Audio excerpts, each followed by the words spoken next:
Bonjour la famille, j'espère que vous allez tous très bien. NITCHE, Nietzsche le catalan sur votre écran. Les amis, bienvenue dans cette nouvelle vidéo dans laquelle on va parler du match Osasuna contre le Barça. Un match très important, oui, parce qu'actuellement le Barça est en train de faire un 7 sur 7 et le Barça a la possibilité d'aller toucher le record du 8 sur 8. Et franchement, je pense que c'est très possible. La seule chose qui pourrait peut-être nous empêcher de faire ça, c'est nous-mêmes, peut-être la fatigue. Mais je pense que le Barça a largement les arguments pour aller remporter une victoire contre Osasuna.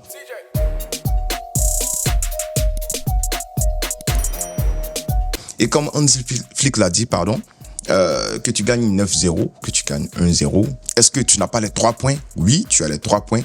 Parce que si tu gagnes 9-0 aujourd'hui et demain tu vas tout foutre en l'air en faisant un 0-0, c'est pas bon. Mais si tu gagnes 1-0 aujourd'hui et demain tu vas gagner un 3-0 ou un 2-0 et que tu es dans la continuité, ton 3-0, il n'est pas perdu. Je ne sais pas si tu comprends ce que je veux dire.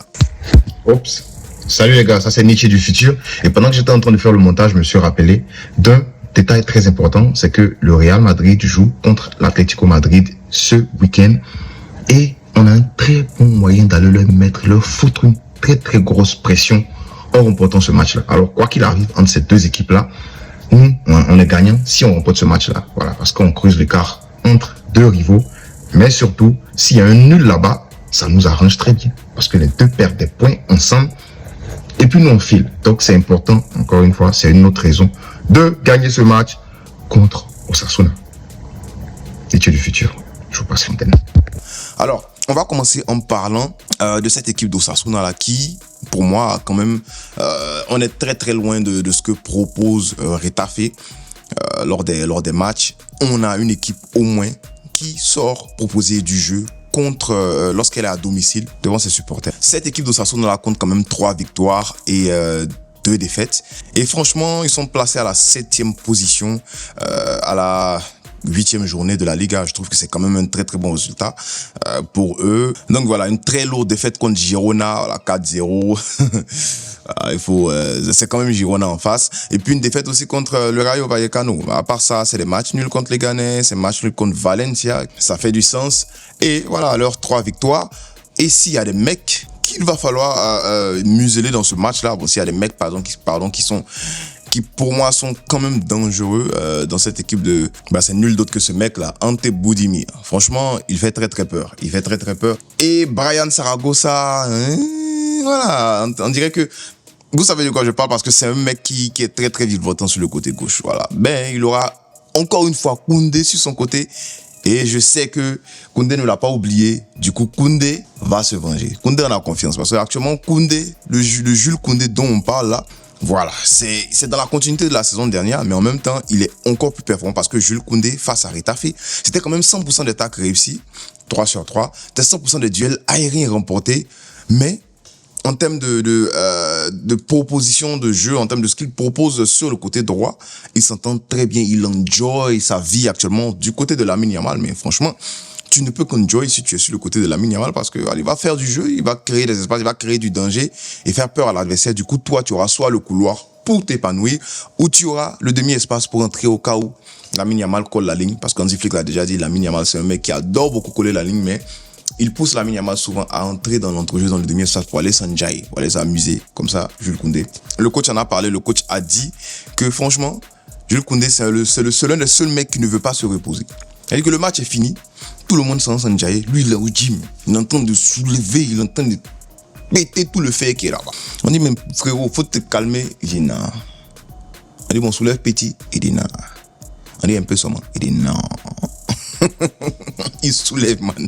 Et franchement, du moment où il se blesse pas, ça fait très plaisir d'avoir un joueur comme ça au sein de l'équipe, voilà. Et ce qui me plaît, c'est que les coachs essaient de lui dire de ne pas trop pousser parce que voilà, il doit se reposer, mais c'est lui qui force. Du coup, tu peux pas le forcer à faire quelque chose qui est bien pour lui. La seule chose, c'est que l'excès nuit souvent. L'excès nuit, Jules. Du coup, on veut juste pas que tu te blesses. Mais j'aime bien la façon dont on fait la rotation avec lui parce que même Hansi Flick a dit, il essaie de sortir Jules Koundé, mais Jules Koundé ne lui donne pas les arguments pour le sortir parce qu'il n'est pas fatigué. Vers la 80e minute, on le regarde, il continue de courir, de proposer d'aller tirer les deux. Donc, on ne le sort pas. Voilà. Donc, la seule façon de faire reposer Jules Koundé, c'est de pas qu'il commence, en fait. Mais je pense que Jules Koundé va commencer ce match-là parce que, voilà, c'est l'un des mecs qui est le plus en forme dans cette équipe-là. Et Hansi Flick le dit, on n'en avait pas encore parlé, mais Hansi Flick le dit directement, Iñaki Peña pourrait être titulaire toute la saison. Il travaille bien. Alors, je vais parler très rapidement, très rapidement, j'espère, de cette affaire de Szczęsny au Barça. Alors, Szczęsny au Barça, franchement, je pense que c'est pas une mauvaise affaire. On a un gardien qui excelle dans le domaine on peut dire, shot stopping. C'est un très bon shot stopper. Voilà, il est très bon sur la ligne et c'est ce qu'on lui demande. Nous, on lui demande d'être très bon sur la ligne parce que je pense qu'il avait il avait eu un appel avec Hansi Flick, je crois que c'était hier. Ils ont parlé du style de jeu du Barça. Mais moi, j'ai envie de lui dire que frérot, le style de jeu du Barça, c'est essaie de trouver tes deux centraux, essaie de trouver Koubassi et Inigo Martinez qui sont très bons dans la relance, dans la distribution. Si tu peux trouver ton 6, bah tu le trouves. Sinon, trouve ces deux gars-là. Si tu n'arrives pas à trouver quelqu'un, cherche un ailier là-bas, balance le ballon là-bas. Bon, ça, je suis pas le coach, mais vu que Szczęsny, c'est pas le mec qui est très bon au pied comme Ter Stegen, parce que Ter Stegen, c'est la crème de la crème en termes de jeu au pied. Je pense que ce sont les trois options qu'il a. Les deux centraux, le 6 ou les côtés. Je pense que Szczęsny, je ne le vois pas déjà titulaire indiscutable au Barça parce que surtout que Szczęsny arrive au Barça pour essayer de jouer le match contre Sevilla. C'est après la trêve internationale, je pense qu'il y aura Alaves avant Sevilla, du coup. Voilà, c'est vers la fin du mois d'octobre. Donc, Szczęsny essaie d'arriver pour ce match-là. Sachant que tu as un coach qui essaie de donner de la confiance à Iñaki Peña, je ne suis pas en train de dire qu'Iñaki Peña devrait être titulaire toute la saison, sinon on n'aurait pas eu besoin d'aller prendre Szczęsny. Mais tu ne peux pas faire une saison complète, mais tu ne peux pas dire je vais compter sur Iñaki Peña jusqu'à la trêve hivernale seulement. Parce que tu te dois au moins d'avoir deux gardiens seniors dans l'équipe. Tu te dois au moins d'avoir deux gardiens qui sont expérimentés dans l'équipe parce que tu ne peux pas que compter sur Astralaga et Iñaki Peña. Si quelque chose arrive à Iñaki Peña, une petite blessure, même si c'est ne serait-ce une blessure d'un seul mois, une blessure de 2 semaines, 3 semaines, alors tu es obligé de mettre la pression sur Astralaga et tout. Donc, pourtant, tu veux protéger les jeunes et j'ai déjà parlé de ça. Un gardien, ça se doit d'avoir un mental très solide parce que voilà, une petite erreur d'un gardien, et puis tout le monde te tombe dessus, on oublie le beau match que tu as fait. Pourtant, une petite erreur d'un attaquant, on peut encore lui pardonner. 2, 3, 4 manqués. Il va marquer un but important là-bas et on va oublier. Du coup, c'est vraiment, je sais pas comment je veux dire, c'est vraiment le jour et la nuit. Donc, tu te dois d'avoir un gardien jusqu'à la trêve hivernale. Et si on ne le faisait pas, je pense que Deco avait déjà dit à Hansi Flick que si on ne fait pas Szczęsny, il n'y aura pas d'arrivée de gardien jusqu'à la trêve hivernale et Flick a préféré avoir Szczęsny. Du coup, moi, je pense que c'est très bien. Et en plus, je l'ai déjà dit, Szczęsny, il a beaucoup d'expérience en Ligue des Champions. Du coup, ça ne m'étonnerait pas que Iñaki joue en la Liga et Szczęsny joue les matchs de Ligue des Champions, les matchs de coupe. Ils vont essayer peut-être de faire un truc comme ça. Mais j'ai hâte de voir comment ça va se passer. Dis-moi en commentaire de quoi tu penses à quoi. Est-ce que tu penses que c'est Szczęsny qui va jouer tous les matchs et Iñaki va s'asseoir sur le banc? Mais est-ce que tu penses comme moi qu'ils vont se partager les matchs? Rafinha ne s'est pas entraîné avec le groupe, mais Flick nous dit que voilà, ils offrent aux joueurs la possibilité de récupérer sur le côté. Voilà, quand il y a des joueurs qui courent beaucoup sur le terrain, qui ont l'air un peu plus fatigués que les autres, on leur offre la possibilité de ne pas s'entraîner avec les autres sur le gazon, mais d'aller faire un petit travail spécifique en gym. Voilà, de quoi les garder quand même frais. Donc c'est peut-être ce qui s'est passé là avec Rafinha, mais Rafinha n'a aucun problème, il devrait être correct pour jouer contre Osasuna.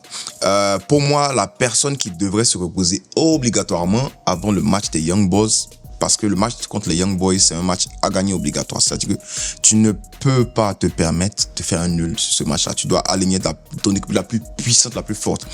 Du coup, Osasuna, pour moi, ce serait le meilleur match pour faire une rotation légère, pas une rotation extravagante, mais une rotation un peu légère avec peut-être 2 seniors, 2 joueurs, mais un joueur de chaque compartiment qui pourrait sortir. Du coup, le mec qui devrait se reposer pour moi, c'est Lamine Yamal. Hansi Flick a dit que Lamine Yamal dit qu'il n'a pas besoin de repos, il n'a pas l'air de quelqu'un qui a besoin de repos, mais Hansi Flick, viendra le temps où tu auras besoin de reposer Lamine Yamal. Et on le sait, il va partir à la trêve internationale. Ils vont le faire jouer là-bas. C'est coach là, il a envie de taper sa tête déjà. Mais nous, on a la possibilité de le reposer un peu. Je pense que contre Osasuna, Ansu Fati, lui, il va jouer de toute façon, j'espère. Je pense que contre Osasuna, il devrait jouer. Alors, j'ai parlé d'Ansu Fati sans faire exprès. Du coup, voilà, j'ai rien à prêter, mais il faut que je parle de lui. Parce que, j'ai déjà dit, Ansu Fati n'a pas joué contre Getafe. Et le coach a dit, bon, voilà, physiquement, il n'est pas encore à 100%. Et 2, on voulait faire entrer quelqu'un d'autre à sa place. Mais vous pensez qu'Hansi Flick va venir devant les caméras et dire on n'a pas fait entrer Ansu Fati parce qu'on ne veut pas que Retafe le découpe? Mais c'est ce qu'il voulait dire. Moi, je suis le traducteur d'Hansi Flick. Le traducteur des pensées d'Hansi Flick. C'est ce qu'il voulait dire. Tu as fait entrer Ansu Fati ici, là, contre Retafe. Un match que tu dominais, tu maîtrisais, même si tu n'avais pas encore tué le match. Mais tu vas venir risquer ton joueur contre un gars comme Djene. Et il va l'envoyer à jamais. Donc c'est mieux de ne pas le faire jouer. Peut-être de le faire jouer contre Osasuna, de lui donner quelques minutes ici, et puis voilà. Petit à petit, mais je sens que Ansu Fati, son temps va venir. Quand son temps va venir, vu la façon dont le Barça joue, la façon dont le Barça est excellente offensivement dans l'animation du jeu, je vois Ansu Fati briller avec le Barça, soit dans la position de 10, devant le dos pivot, ou même à gauche, dans le demi-espace. J'en doute pas, franchement, j'en doute pas. Je suis pas sorti du train d'Ansu Fati, c'est juste que je veux pas l'encenser. Je veux pas encenser qui que ce soit, même si vous voyez Lamine Yamal. On est encore réticent, on attend. On n'a qu'à jouer contre Bayern, bien le Real, et puis faire une masterclass. Ils vont voir. Bref, quel 11 le Barça devrait aligner contre cette équipe de Osasuna? Voici le 11 que moi je propose, avec Iñaki Peña. J'ai pas oublié de mettre son nom. Attends, je vais écrire son nom avant de faire la capture. Iñaki Peña en gardien de but. Défense centrale, Inigo Koubassi. Inigo, on dit qu'il avait un léger, il avait été touché légèrement contre Retafe, ce qui ne m'étonnerait pas, mais ça devrait être correct. À gauche, on aura Baldé, et puis à droite, Jules Koundé. Un double pivot, Pedri Casado. À mon goût, il va falloir aligner ces deux mecs-là parce que, franchement, à la Casado déjà, ça m'étonne. Il a été aligné combien, il a été appelé combien de fois avec l'équipe première la saison dernière, mais il n'a pas joué. Mais voilà, son temps est arrivé à 21 ans. Il est en train de prendre sa chance comme un malade mental. Il joue très très bien. Sortie de balle fluide. Il couvre beaucoup d'espace. Franchement, il fait beaucoup plaisir. Il fait beaucoup plaisir. Sa vision de jeu, sur sa passe c'était pour Rafinha ou Lewandowski. Je me rappelle plus. Mais c'était parfait. Franchement, c'était parfait. C'était le match contre Villarreal, c'est de ça que je parle. Devant, j'aimerais donner un peu de continuité à Pablo Torre. Oui, il n'a pas fait un grand match contre Retafe, mais quand même, c'est Retafe. Ce sont les abobolés. Eux, ils sont là pour découper. Ils sont là pour piquer, pour sogo.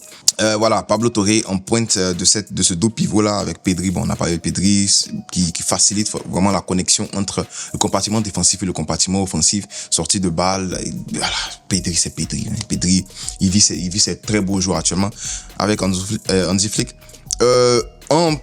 Devant, Rafinha, je l'ai laissé là, mais je savais pas encore qu'il s'était pas entraîné avec le groupe quand je faisais quand j'avais préparé le 11.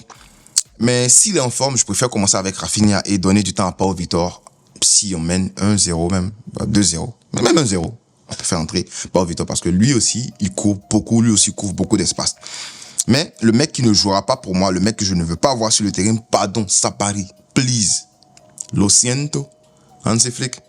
Le mec que je veux pas voir, c'est Lamine Yamal. Je veux pas que Lamine Yamal commence ce match-là. Je veux qu'on lui donne un peu de repos. Et on va se taper Ferran Torres.